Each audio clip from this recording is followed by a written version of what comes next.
નમસ્તે વિદ્યાર્થી મિત્રો, પટેલ વિદ્યાલયમાં આપનું હાર્દિક સ્વાગત છે। વિદ્યાર્થી મિત્રો, આજે આપણે ધોરણ 12 સબ્જેક્ટ ઇંગ્લિશ વિશે ભણવાના છીએ। હવે તમને ખ્યાલ જ છે વિદ્યાર્થી મિત્રો કે કોવિડ-19ના હિસાબે તમે સ્કૂલ આવી શકો એમ નથી, બરાબર। એટલા માટે આપણે આ સ્કૂલે ડિસાઇડ કર્યું છે કે તમને ઈ લર્નિંગ થ્રુ તમને અભ્યાસ કરવામાં આવે, જેથી કરીને તમારો અભ્યાસ પણ ના બગડે અને તમે તમારા ઘર બેઠા તમે જે આ ધોરણ 12નો જે ટેક્સ્ટ બુક્સ છે અને જે ગ્રામર છે એ બધાની તમે તૈયારી કરી શકો। તો વિદ્યાર્થી મિત્રો, આપણે અગાઉ ટેક્સ્ટ બુકમાં જોયું કે આપણે 3 યુનિટ પૂરા કર્યા, બરાબર।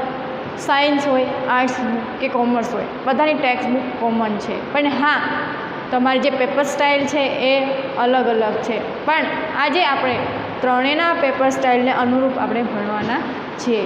તો વિદ્યાર્થી મિત્રો, આજે આપણે જે યુનિટ તો 3 ભણી ગયા, બરાબર। તો હવે આપણે જે તમારે સપ્લિમેન્ટરી રીડર આવેલું છે, સપ્લિમેન્ટરી રીડિંગ આવેલું છે, એ તમારે આજે આપણે ભણવાનું છે। આઈ હોપ કે તમે મેળવી લીધું હશે। તમારી આ ટેક્સ્ટ બુકની સાથે એક નાની બુક્સ હોય છે આ રીતની, બરાબર। એ બુક્સ તમારે ખરીદી લેવાની છે અને તમારે એમાંથી ક્વેશ્ચન આન્સર પૂછાતા હોય છે। કઈ રીતના? તો તમે એમાંથી આઈ થિંક એમાં જે સિમિલર વર્ડ્સ હોય, ઓપોઝિટ વર્ડ હોય, એના મિનિંગ હોય, અથવા એક પેરેગ્રાફ આપેલો હોય અને એની નીચે જે ક્વેશ્ચન આન્સર આપેલા હોય એ તમારે લખવાના રહેશે। તો ચાલો આપણે આજે ધોરણ 12માં જે લેપિંગ છે, સપ્લિમેન્ટરી રીડર છે, એ ભણીએ, બરાબર। એમાં પહેલું યુનિટ છે ધ બર્ડમેન ઓફ ઇન્ડિયા, પક્ષીવાદી કોણ છે, તો એના વિશે આપણે ભણવાનું છે કે પક્ષીવિદ કોણ છે। તમારે ક્યાંક ને ક્યાંક એનો જે નામનો ઉલ્લેખ આવેલો જ હશે અને આ ચેપ્ટર તમારે જોઈએ તો જીકેની દ્રષ્ટિએ પણ એ મહત્ત્વનું છે। હવે જો સાયન્સ ફિક્શનની વાત કરીએ તો ક્વેશ્ચન નંબર 23થી લઈને 25 સુધી તમારે એ પ્રશ્ન પૂછાતા હોય છે અને એના માર્ક્સ જોઈએ તો 3 માર્ક્સનું આ લેપિંગ છે એ તમારે એક્ઝામમાં પૂછાતું હોય છે। એને કયા પ્રકારના ક્વેશ્ચન છે એ આપણે કહેવાય ને કે સ્પેશિયલી કહી ના શકીએ કે ઓપોઝિટ જ પૂછાશે કે પછી સિમિલર વર્ડ્સ પૂછાશે કે ક્વેશ્ચન આન્સર પૂછાશે, એ આપણે કહી શકીએ નહીં, પણ હા, આપણે સંપૂર્ણ એના વિશે માહિતી લઈએ તો ગમે તે પૂછે, ક્વેશ્ચન આન્સર હોય, એના વર્ડ્સ હોય, મિનિંગ હોય, ઓપોઝિટ હોય, તો તમે તમારી મેળે લખી શકો। તો ચાલો આપણે સ્ટાર્ટ કરીએ। એમાં જે પહેલું રીડ એટલે કે પહેલું યુનિટ છે ધ બર્ડમેન ઓફ ઇન્ડિયા, ભારતના પક્ષીવિદ એ કોણ છે, તો એના વિશે આ પાઠ આપેલો છે, તો એના વિશે આપણે આજે માહિતી મેળવીએ। તો તમે જો પહેલું રીડ 1 જોશો તો એમાં એક ફોટો આપેલો હશે, જે પક્ષીવિદ જેના વિશે આ પાઠ આપેલો છે એ એનો ફોટો છે। એનું નામ શું છે આપણે આગળ જોઈશું, બરાબર। અત્યારે ફક્ત હું તમને એટલા માટે કહું છું કે તમે તમારી ગમે તે મીન્સ કે ગૂગલ હોય, ક્રોમ હોય, એમાં સર્ચ કરો તો એના વિશેની માહિતી આવી જશે। ધ બર્ડમેન ઓફ ઇન્ડિયા, ભારતના પક્ષીવિદ। ચાલો આપણે શરૂ કરીએ। એમાં એક પેલો ફોટો આપેલો છે, પક્ષીનો ફોટો આપેલો છે અને એના જે પાર્ટ્સ છે, એના જે અંગો છે, એના નામ અહીં આપેલા છે, એ તમે જોઈ શકો છો, બરાબર। ચાલો આપણે સ્ટાર્ટ કરીએ। There are many birds around us whether it's a city or a village. There are many birds, ત્યાં ઘણા બધા પક્ષીઓ હોય છે। અરાઉન્ડ અસ, આપણી આજુબાજુ ઘણા એવા પક્ષીઓ હોય છે। એવું એક પણ પ્લેસ નથી કે જ્યાં પક્ષીઓ હોય નહીં, બરાબર ને। એટલે અહીં ગમે ત્યાં જાઓ પણ ત્યાં પક્ષીઓ હોય જ છે। હા, એની જાતિ અલગ અલગ હોય છે। Whether it's a city or a village, એક શહેર હોય કે પછી ગામ હોય, તમારી આજુબાજુ તમે પક્ષીઓ જોઈ શકો છો। Most of us like watching colourful birds, અને ઘણા એવા હોય છે કે એને પક્ષીઓને નિહાળવા ખૂબ ગમતા હોય છે. મોસ્ટ ઓફ અસ એટલે ઘણા એવા, લાઇક એટલે કે ગમે છે, વોચિંગ એટલે કે જોવું, કલરફુલ એટલે કે રંગબેરંગી, અને બર્ડ્સ એટલે પક્ષીઓ, અને ઘણા એવા રંગબેરંગી પક્ષીઓ હોય છે કે તમને જોવા ગમે છે. However, there was a man who was so involved in their study that he was nicknamed the Birdman of India. અહીંયા શું કહે છે કે there was a man, એક માણસ છે, who was so involved એટલે એ જોડાયેલો છે, એટલે કે જોડાયેલા છે. અહીં શબ્દ છે involved.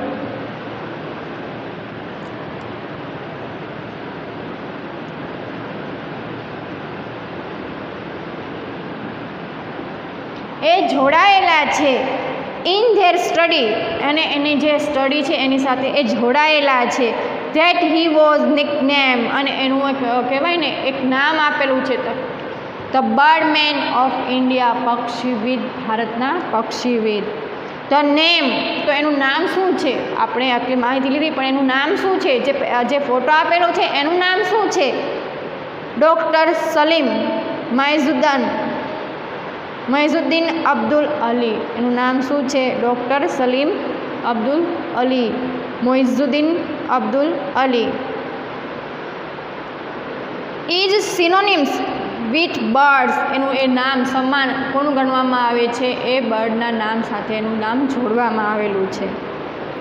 He made birds a serious pursuit when it used to be mere fun for the most.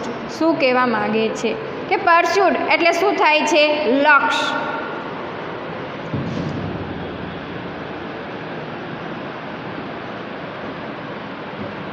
Pursuit.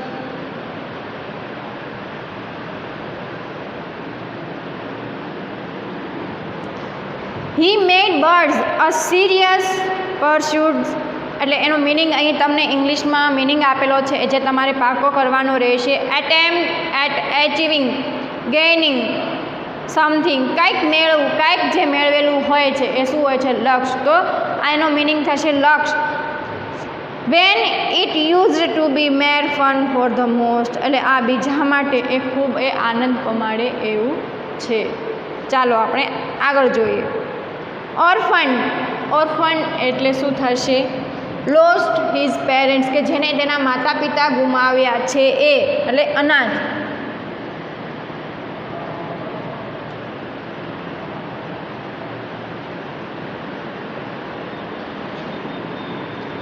Orphan એટલે અનાથ. At a very young age, અને આ સલીમ અલી છે એ અનાથ છે, એના ઘણી નાની ઉંમરે એના માતા પિતા ગુમાવેલા છે. Salim Ali was brought up by his maternal uncle. Maternal એટલે મામાના ઘરે એનો જે ઉછેર છે, બ્રોટઅપ એટલે એનો ઉછેર છે એ ક્યાં થયો હોય છે? એના મામાના ઘરે ઉછેર થયો હોય છે. વિદ્યાર્થી મિત્રો, આમ તમને થોડીક માહિતી આપું તમને. હા, આમાં અત્યારે તો પૂછાશે નહીં, પણ જ્યારે 12 નવેમ્બર છે 1996, 12 નવેમ્બર 1896માં એનો જન્મ થયો હતો, અને એની ડેથ છે એ 20 જૂન 1987માં એની ડેથ થયેલી છે. અને એને પદ્મભૂષણ અને પદ્મવિભૂષણ પ્રાપ્ત થયેલા છે. અને હા, એને આમ કહીએ તો એક રાજ્યસભામાં એને નોમિનેટ પણ કરવામાં આવ્યા હતા. ક્યારે? 1985, અને એની ડેથ ક્યારે છે? 1987. આ એની આમ કહીને એક તમારે જીકે માટે તમે આગળ કદાચ કોમ્પિટિટિવ એક્ઝામમાં પૂછાઈ શકે કે આ જે ભારતના બર્ડમેન છે એ કોને કહેવામાં આવે છે, તો તમને સલીમ અલી નામ આવડવું જોઈએ. તમે ભણી ગયા છો એટલા માટે તમને નામ આવડવું જોઈએ. અને હા, એનો જન્મ, એની ડેથ અને એના જે એવોર્ડ્સ મળેલા છે, પદ્મભૂષણ અને પદ્મવિભૂષણ છે એને પ્રાપ્ત થયેલા છે, એ કહેવાય ને મહાન કાર્ય કર્યું એને જ મળે ને. આપણને થોડા પદ્મભૂષણ ને પદ્મવિભૂષણ મળે. મહાન વ્યક્તિ છે એટલા માટે એને પદ્મભૂષણ અને પદ્મવિભૂષણ પ્રાપ્ત થયેલા છે. એટલે આ વ્યક્તિ કેટલા મહાન હશે, તો એના જીવન વિશે આપણે ભણી રહ્યા છીએ. Orphaned at very young age, Salim Ali was brought up by his maternal uncle. એના મામાના ઘરે એ મોટા થયેલા છે. As a child, Salim was given an expensive air gun as a present and spent all his time shooting sparrow around the house. એટલે કે જ્યારે નાના હતા, એઝ અ ચાઇલ્ડ એટલે નાના હતા ત્યારે Salim was given an expensive એટલે ખૂબ મોંઘી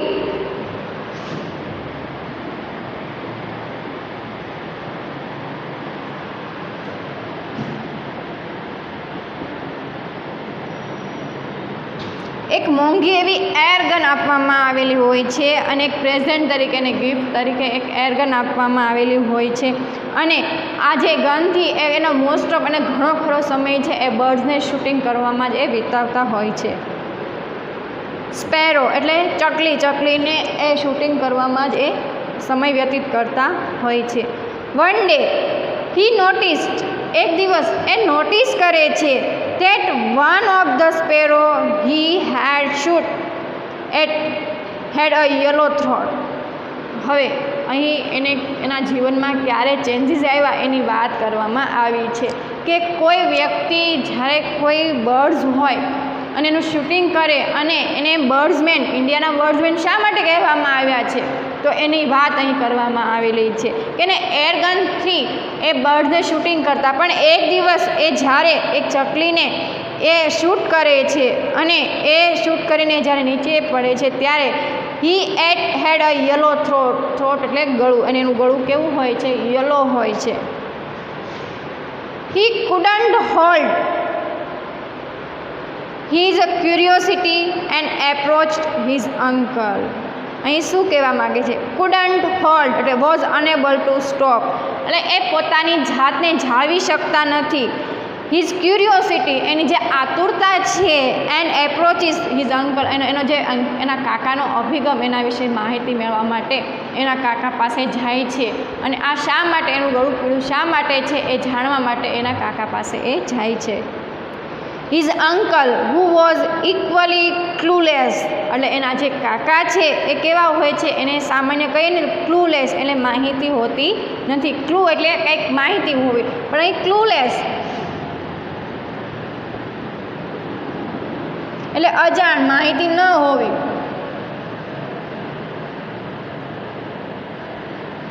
એની માહિતી હોતી નથી. એનો જો અહીંયા તમને ઇંગ્લિશમાં મિનિંગ આપેલો છે કે ક્લુલેસ એટલે no information, knowledge or idea of something એટલે એના વિશે કંઈ માહિતી ન હોવી, નોલેજ ન હોવું અને એના વિશે કંઈ આઈડિયા ન હોય એને કહેવામાં આવે છે. Took him to the Bombay Natural History Society અને ટૂંકમાં કહીએ તો BNSHS in the hope of finding an answer. એના જે મામા છે એને ક્યાં લઈ જાય છે, બોમ્બે નેચરલ હિસ્ટ્રી સોસાયટી જેનું શોર્ટ ફોર્મ છે BNHS, એમે ત્યાં લઈ જાય છે. એના પ્રશ્નના જવાબ મેળવવા માટે એને એના મામા છે એ ત્યાં અહીંયા લઈ જાય છે. તે ધ ઓનરલી સેક્રેટરી જેના જે સેક્રેટરી છે WS મિલિયર told him that the bird was the yellow throat sparrow. અહીં શું કહે છે કે એના જે એના સેક્રેટરી છે WS મિલિયર એને કહે છે એના વિશે, એ જે પીળા ગળાવાળી ચકલી છે એના વિશે એને માહિતી આપે છે. Millard also told him about the variety of sparrow અને જે મિલિયર છે એને વધારે જે અલગ અલગ જાતની ચકલીઓ છે એને વેરાયટી વિશે એને માહિતી આપે છે. That day, Salim decided that he was going to be an ornithologist. શું ત્યારે નક્કી કરે છે કે સલીમ અલી છે એ નક્કી કરે છે કે એ જશે he was going to be an, અને એ બનશે, શું બનશે? ઓર્નિથોલોજિસ્ટ. કેવા બનશે? એક પક્ષીવાદી બનશે, પક્ષીવિદ બનશે અને પક્ષીઓ વિશે એ માહિતી મેળવશે. એનો ઇંગ્લિશમાં મિનિંગ જોઈએ કે અ પર્સન, એ વ્યક્તિ હુ સ્ટડીઝ બર્ડ્સ, જેને બર્ડ વિશે માહિતી મેળવી છે એને શું કહેવાય છે? ઓર્નિથોલોજિસ્ટ. શું કહેવાય છે? Ornithologist. No one would have imagined that the bird shooter would become a bird lover and nature imagined. શું કહેવા માગે છે કે ધેટ ડે, અને એ દિવસે સલીમ અલી નક્કી કરે છે કે એ શું એ માહિતી, વધારે પડતી માહિતી પક્ષીઓ વિશે મેળવે એને શું કહેવાય? ઓર્નિથોલોજિસ્ટ. અને એ બનશે. અને નો વન વુડ હેવ ઇમેજિન, એટલે કે કોઈ કલ્પના પણ ન કરી શકે કે એક બર્ડ શૂટર, અને એક જે બર્ડને શૂટ કરતો હતો એ વ્યક્તિ બીકમ અ બર્ડ લવર, એ કેવો બનશે? પક્ષી પ્રેમી બનશે. એન્ડ નેચર અને પ્રકૃતિનો કન્ઝર્વેટર, એટલે શું થાય? રક્ષક. એ કોણ બનશે? એ જે પર્યાવરણનો છે એ રક્ષક બનશે, કન્ઝર્વેટર.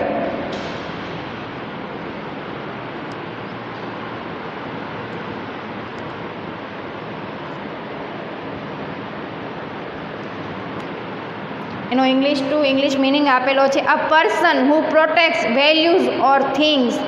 વેલ્યુ અને થિંગ્સ એટલે કે જે એની વસ્તુનું મહત્ત્વ સમજે એને શું કહેવાય? કન્ઝર્વેટર એટલે રક્ષક. એક પક્ષી પ્રેમી બનશે અને એ એક પર્યાવરણ એટલે કે જે નેચર છે, જે પ્રકૃતિ છે એનો રક્ષક બનશે. વન ડે એટલે કે એક દિવસ. કોઈને જાણ પણ નહોતી. આ સલીમ અલી છે એ એક કહેવાય ને, એક પોતાના નાનપણમાં જ પોતાના માતા પિતા ગુમાવ્યા હતા, અને એનો જે ઉછેર છે એના ક્યાં થયો હોય છે? એના મામાના ઘરે થયો હોય છે. અને એક દિવસ એના મામા છે એને એરગન લાવી દે છે, અને એ આખો દિવસ, પોતાનો દિવસ છે એ એરબર્ડ્સને શૂટ કરવામાં વિતાવે છે. અને એક દિવસ એ જ્યારે કોઈ સ્પેરોને એટલે ચકલીને શૂટ કરે છે ત્યારે એનું એક ગળું જોવે છે, એ પીળા રંગનું છે, અને એને ક્યુરિયોસિટી થાય છે કે એનું ગળું પીળું શું કામ? એના મામાને પૂછે છે, પણ એના મામાને એના વિશે કોઈ માહિતી હોતી નથી. એટલા માટે એના મામા છે અહીંયા એક સોસાયટી છે BNHS, એના ત્યાં લઈ જાય છે, અને એની જે સેક્રેટરી છે WS મિલિયર્ડ, એના વિશે એને માહિતી આપે છે. અને બીજી ચકલીઓ છે એની જે જાતિ હોય છે એના વિશે પણ માહિતી આપે છે. અને ત્યાર પછી એ અલગ અલગ જાતિ ચકલીઓ છે એના વિશે માહિતી આપવા બાદ એના કહેવાય ને એક ઇન્સ્પાયર થાય છે. અને જે સલીમ અલી છે હવે જે આ પક્ષીઓ છે એને શૂટ કરતા હતા એને હવે એ પક્ષી પ્રેમી થઈ જાય છે, અને નેચરલ કન્ઝર્વેટર એટલે કે રક્ષક, એક પ્રકૃતિના રક્ષક બને છે. આગળ જોઈએ. ઇન્ક્લિનેશન એટલે કે ડિઝાયર એટલે કે ઈચ્છાઓ, મરજી. Feelings that makes you work in a direction, એવી તમારી ખુદની મરજીથી તમે જે કાર્ય કરો એ inclination.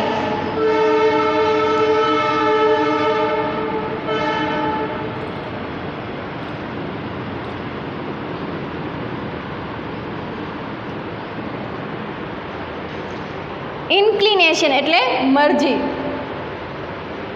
And choice of a novel career option made Salim life full of hardship. હવે પક્ષીવાદી બનવું એ કાંઈ સરળ રસ્તો તો છે નહીં, બરાબર. અને જ્યારે એની ઈચ્છાથી, એની મરજીથી એનો જે કેરિયર છે એ ચોઈસ કરે છે, નોવેલ એટલે નવીન,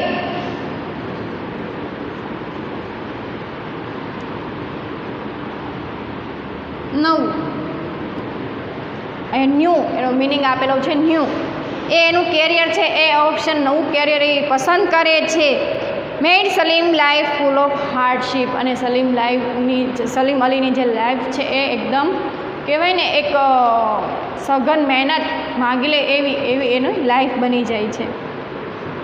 as a young man Salim had to face year of unemployment. એટલે તમને સમજાશે કે નાની ઉંમરે એટલે કે યંગ એજમાં, સાવ નાની પણ યંગ એજમાં જ્યારે વ્યક્તિને કમાવાનું હોય છે ત્યારે આ સલીમ અલી શું ફેસ કરતા હોય છે? અનએમ્પ્લોયમેન્ટ એટલે કે બેકારી.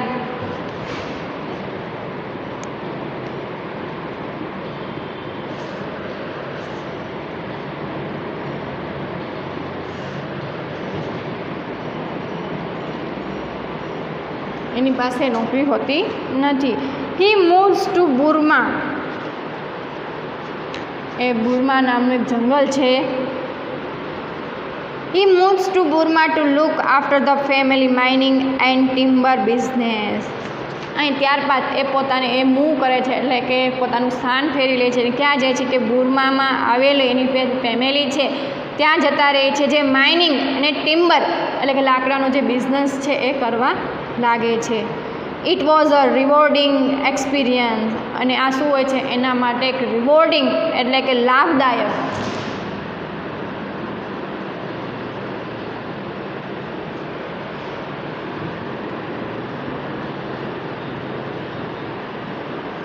આના માટે એક લાભદાયક એક્સપિરિયન્સ એટલે કે અનુભવ હોય છે. For a naturalist as there wear endless opportunities for exploring for forest of Burma. હવે તમને ખ્યાલ છે જંગલમાં તો વિવિધ પશુ પંખી હોવાના, પ્રાણીઓ હોવાના, અને એને એમાં જ આગળ વધવું હતું અને એનો સિદ્ધાંત હતો, એનો જે લક્ષ્ય હતો એ એના સુધી એ પહોંચ્યો છે. અહીંયા પરસ્યુડ એટલે કે એનો જે લક્ષ્ય હતો ત્યાં સુધી એ પહોંચી જશે. He moves to Burma to look after the family mining and timber business. It was a rewarding experience. તે કેવો હોય છે? એક લાભદાયક એનો અનુભવ હોય છે. ફોર ધ નેચરલિસ્ટ, અને એક પ્રકૃતિવાદી માટે આ એક લાભદાયક હોય છે.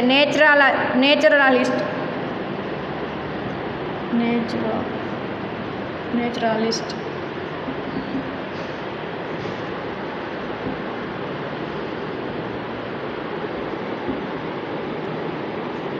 અને આ પ્રકૃતિવાદી માટે એક લાભદાયક હોય છે. As there were endless opportunities. ત્યાં કેવી અસંખ્ય એના પાસે ઓપોર્ચ્યુનિટીઝ હતી.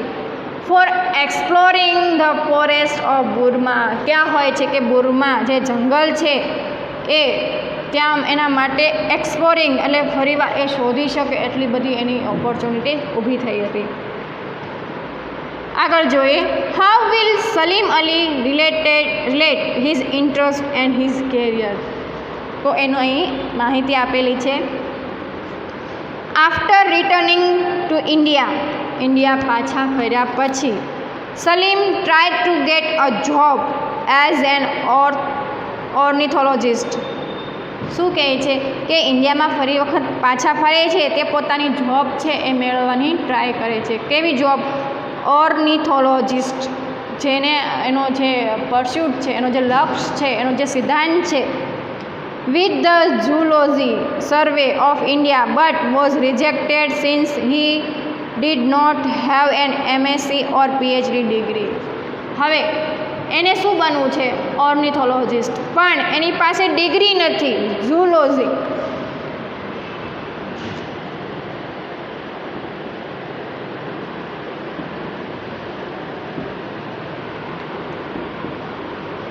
પ્રાણીશાસ્ત્ર.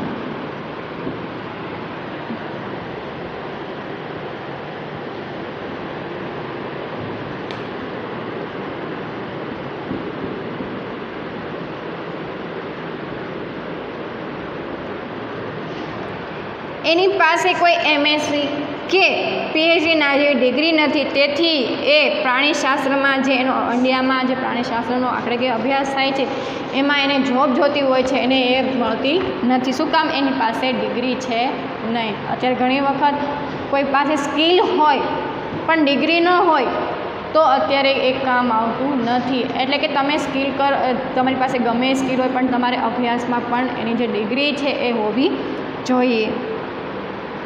He decided to study further to acquire abilities for the job.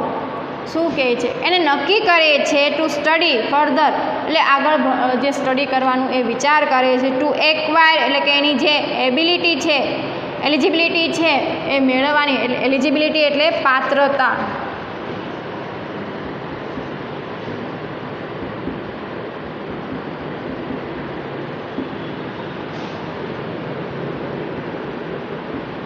એની એ પાત્રતા મળે જોબ માટે, એ માટે ફર્ધર સ્ટડી કરવા માટે વિચારે છે.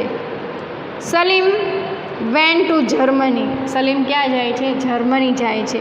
And got train under professor Stresemann and acknowledge ornithologist in Berlin. હવે એ જર્મની જાય છે અને એના જે પ્રોફેસર છે સ્ટ્રેસમેન, એના પાસે જઈ અને એના જે વેલ નોન કહેવાય ને એક ઓર્થોનોલોજિસ્ટ છે બર્લિનમાં, ત્યાં જર્મનીમાં બર્લિનમાં જઈ અને જે એના પ્રોફેસર છે એના અંડરમાં એ કામ કરે છે, એટલે કે એની પાસેથી એ નોલેજ મેળવે છે. એકનોલેજ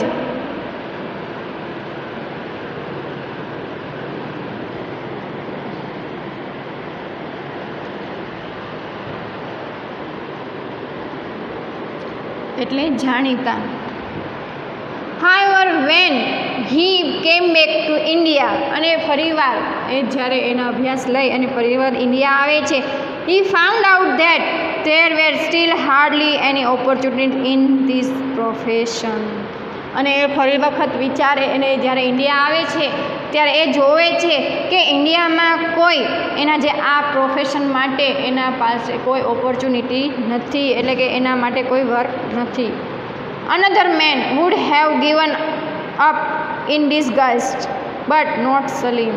અને આ બીજા કોઈ વ્યક્તિઓ હોય તો એ કંટાળી જાય છે કે પહેલાં ઇન્ડિયા આવે છે અને ફરીવાર રિટર્ન થાય છે અને ફરીવાર અભ્યાસ કરે છે અને પાછા ઇન્ડિયામાં આવે છે, અને જ્યારે એના જોબ મેળવવાની ટ્રાય કરે છે ત્યારે એને ખ્યાલ આવે છે કે ઇન્ડિયામાં આ જે એને અભ્યાસ કરેલો છે એના માટે કોઈ ઓપોર્ચ્યુનિટી છે નહીં. જો બીજા માણસ હોય તો એ કંટાળી જાય, પણ સલીમ અલી એમાંના હતા નહીં. ડિસગસ્ટ એટલે કંટાળી જવું.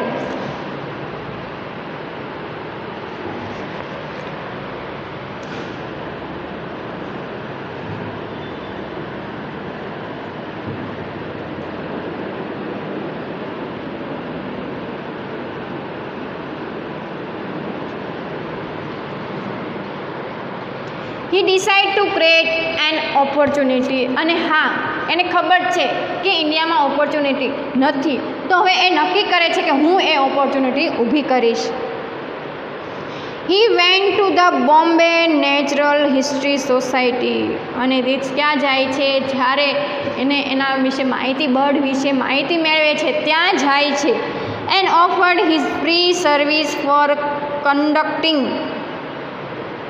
Regional ornithological survey. હવે શું કરે છે કે એને જ્યાંથી એને પ્રેરણા મળી હતી, જ્યાંથી એ ઇન્સ્પાયર થયા હતા ત્યાં જ જાય છે. એનું નામ શું છે? Bombay Natural History society, BNHS. એ ત્યાં જાય છે અને પોતે ફ્રીમાં કામ કરશે, એ પોતાનું કામ કરશે એની વાત અહીં જઈને કરે છે. કન્ડક્ટિંગ રિજનલ ઓર્થોનોલોજિકલ સર્વે. આ શું છે? પ્રાદેશિક પક્ષીય સર્વેમાં છે એ ફ્રીમાં વર્ક કરવાની એ વાત કરે છે. સેઝ સલીમ અલી. સલીમ અલી કહે છે ઇટ ઇઝ સેલ્ડમ. અહીં શબ્દ છે સેલ્ડમ.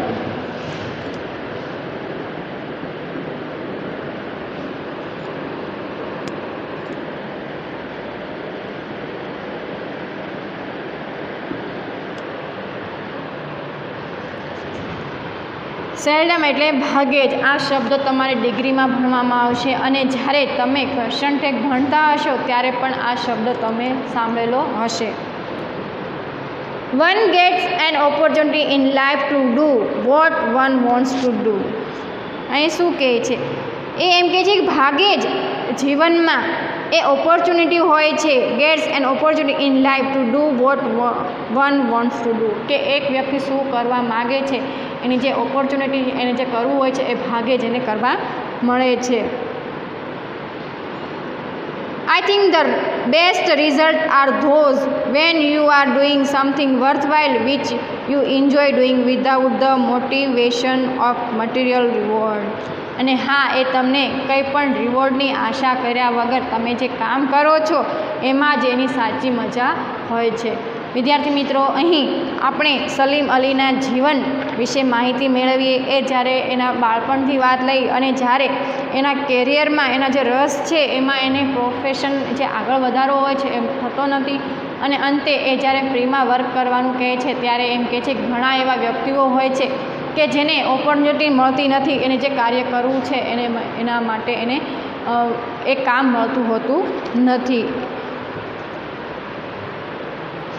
અને હા, કહેવાય ને કે કોઈ પણ આશા રાખ્યા વગર, એક મટીરિયલ રિવોર્ડ વગર એ કાર્ય કરે છે ત્યારે એમાં એને સફળતા મળે છે. તો વિદ્યાર્થી મિત્રો, હવે નેક્સ્ટ જે આ ચેપ્ટર છે જે બાકી રહ્યું છે એ નેક્સ્ટ લેક્ચરમાં આપણે ભણીશું. Thank you.